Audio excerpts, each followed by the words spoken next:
Le ministère de la Santé et de l'Action sociale, à travers le Service national de l'éducation et de l'information pour la santé, SNEPS, vous propose le communiqué du jour sur la COVID-19. Chers compatriotes sénégalais, je voudrais encore lire ici un message concernant l'évolution de la situation de la COVID-19 au Sénégal. Tout à l'heure, le directeur de la prévention viendra pour nous donner la situation globale, mais je peux dire déjà que la situation reste encore grave parce que nous sommes à près de 70 cas graves en réanimation nécessitant de l'oxygène, qui est encore un produit partout recherché, mais pour lequel l'État du Sénégal a fait de gros efforts. Nous sommes à 13 nouveaux décès dans la journée d'hier, ce qui veut dire que nous avons beaucoup de cas graves et dont l'issue quand même est encore fatale. Mais je voudrais également dire ici qu'on aura aujourd'hui le professeur Ousmane Ndiaye, qui est un médecin pédiatre, un professeur qui est reconnu sur le plan national, mais également sur le plan international, qui depuis la première vague est avec nous à travers la chaire de pédiatrie pour nous apporter toutes les spécificités par rapport à la COVID chez les enfants. Et à cette troisième vague, là où nous sommes, les enfants sont atteints et nous avons des cas de décès parce qu'également chez les enfants, nous avons des cas de comorbidité. En ce qui concerne les enfants, au plan épidémiologique, je prendrai l'exemple de l'hôpital d'enfants Albert Royer, qui est un bon baromètre de l'identification de la gravité des cas. Il faut dire qu'au cours de la première vague, compte tenu du fait que nous dépistions systématiquement les maladies respiratoires de l'enfant et nous avions tenu à y adjoindre également le dépistage de la COVID-19, très peu de cas ont été dépistés. Et nous avions très peu de cas graves. Et les quelques rares cas graves étaient référés au niveau des CTE, donc qui centralisaient la prise en charge des patients. Mais actuellement, force est de constater qu'il y a une augmentation très importante des cas pédiatriques. Il y a une augmentation très importante des cas graves au niveau pédiatrique, certainement due à l'agressivité de cette troisième vague, due au virus mutant Delta. Et il faut dire qu'à ce jour, nous avons recensé au niveau de l'hôpital d'enfants Albert Royer 15 cas qui ont été hospitalisés pour des signes de gravité. Nous avons tenu à les hospitaliser puisque, compte tenu de la situation épidémiologique, les CTE sont très débordés et il y a des spécificités pédiatriques qu'il faut prendre en compte parce que la prise en charge des cas pédiatriques sévères a des particularités. Et je pense que les pédiatres, dont notre équipe a les compétences pour prendre en charge ces cas. De telle sorte que nous avons tenu à les garder à Albert Royer en aménageant un secteur de prise en charge adapté, en les isolant, en y mettant les moyens. C'est vrai qu'il faut renforcer les moyens pour mieux faire face, parce que c'est sûr que nous allons faire face de plus en plus à une augmentation des cas. Et à ce jour, parmi ces 15 cas, je peux dire qu'il y a eu 4 décès. Les 2 décès, le premier, c'était un patient qui a été évacué au niveau du CTE pour une pathologie grave qui était un drépanocytaire, pour dire qu'il y a des comorbidités qui sont recensées. Et le deuxième décès également, c'était un drépanocytaire. Les 2 autres étaient des enfants qui n'avaient pas de comorbidité, mais qui avaient des pathologies très graves, et qui sont de plus en plus jeunes, il faut le dire, parce que nous avons recensé un patient de 8 mois. Ça veut dire qu'il a été contaminé par son environnement.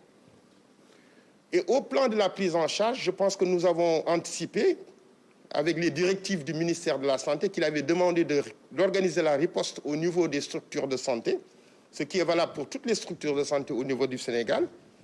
Et nous, au niveau de Albert Royer, dès le début de la pandémie, nous avions mis en place un comité de pilotage composé d'administratifs et de techniques, des médecins, mais également un comité ad hoc qui avait réfléchi sur le circuit des patients, mais également sur les modalités de prévention, de dépistage, de prévention et de prise en charge des patients. Donc, ce comité a été réactivé avec la troisième vague parce que, comme tout le monde, nous avions allégé le dispositif, mais on s'est rendu compte que la situation a complètement changé. Ça veut dire que cette épidémie, elle est très dynamique. Il faut en tenir compte, il faut s'adapter. Et je pense que c'est valable pour tous les pays.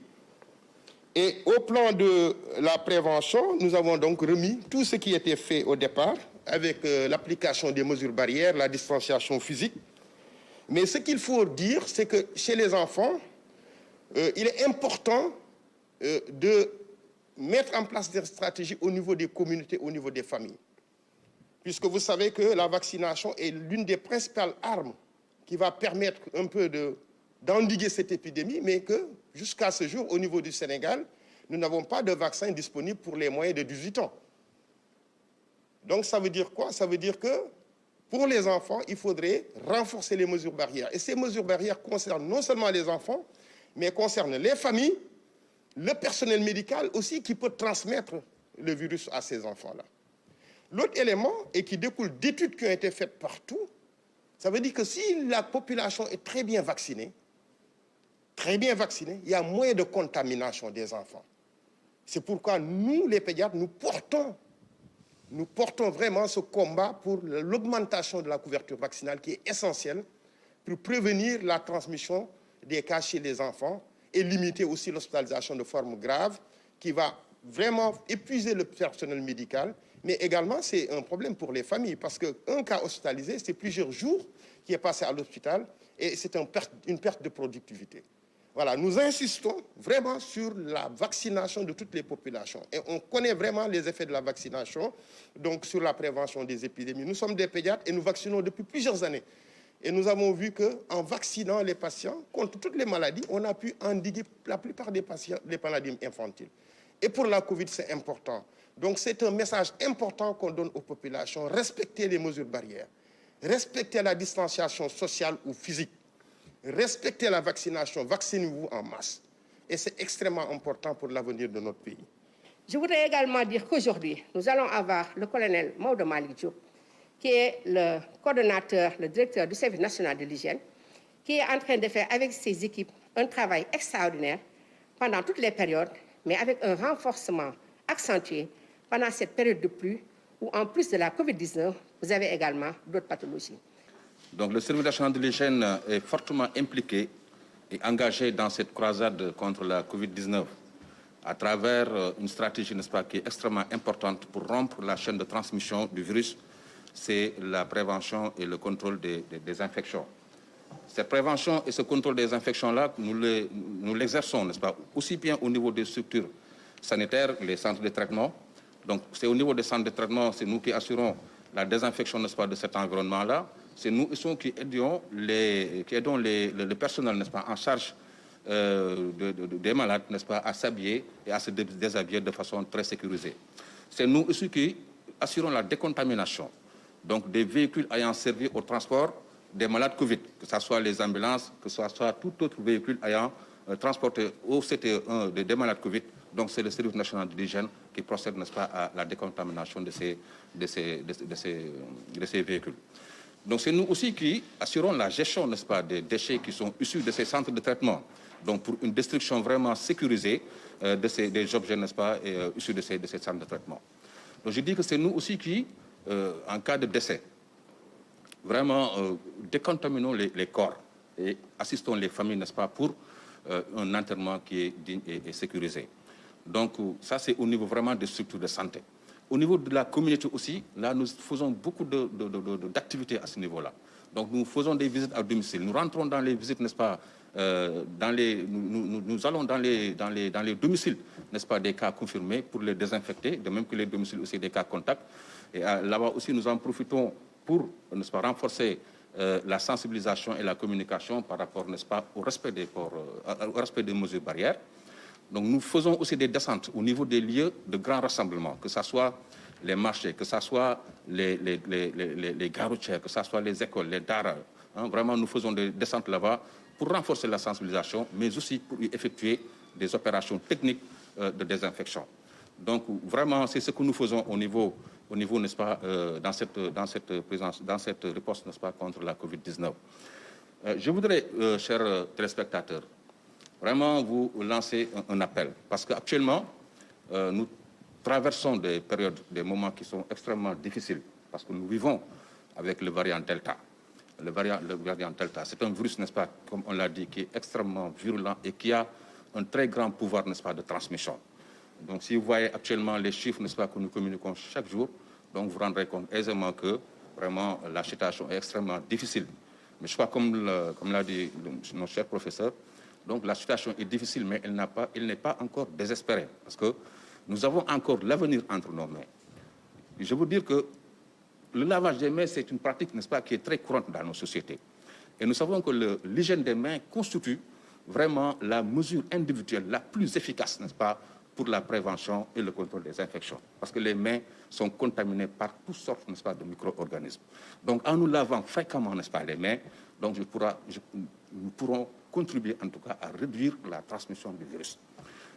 Il y a aussi la désinfection au niveau des domiciles. Je vous ai dit que nous décontaminons les domiciles des cas confirmés. Et c'est des cas qui sont dans les maisons, qui sont pris en charge au niveau des maisons. Et quand on sait que le confinement n'est pas systématique dans ces maisons-là, c'est des malades, n'est-ce pas, qui sortent de leur chambre, qui vont partout dans la maison, qui touchent les objets, qui vont dans la cuisine, qui vont au niveau du réfrigérateur. Donc, ils touchent pas mal d'objets. Et ces objets-là qui sont touchés, et ces surfaces qui sont touchées, peuvent constituer, n'est-ce pas, des sources, n'est-ce pas, de transmission du virus. Et des études, n'est-ce pas, ont montré, les études scientifiques ont montré qu'avec la solution chlorée, le chlore que nous utilisons tous dans les ménages, donc il y a une technique de dosage, n'est-ce pas, qui a été validée scientifiquement et qui dit qu'il est très efficace, n'est-ce pas, pour détruire les virus. Il est aussi efficace que les produits que nous utilisons, n'est-ce pas, communément pour désinfecter. Et comment on fait la désinfection à domicile? Comment on prépare cette solution-là? Il suffit d'avoir une part de javel. Ça dépend de la quantité de solution que vous voulez avoir. L'essentiel, c'est que pour une part d'eau de javel, vous mettez 4 parts d'eau. À ce moment-là, vous avez une solution vraiment à 0,5% qui vous permet de décontaminer tous les objets, toutes les surfaces, n'est-ce pas, que les malades, n'est-ce pas, auront à toucher au sein de la domicile. Et je crois que ça, si nous le faisons, nous pouvons contribuer très fortement à diminuer en tout cas la transmission du virus, n'est-ce pas, au niveau communautaire. Je terminerai encore par toujours ce message. Allons-y, nous vacciner. Vaccinons toutes les personnes à partir de 18 ans, mais également nous maintenons les gestes barrières pour vaincre à jamais cette Covid-19, qui est une pandémie, qui est un fléau actuellement mondial. Aimez et partagez dans vos réseaux sociaux.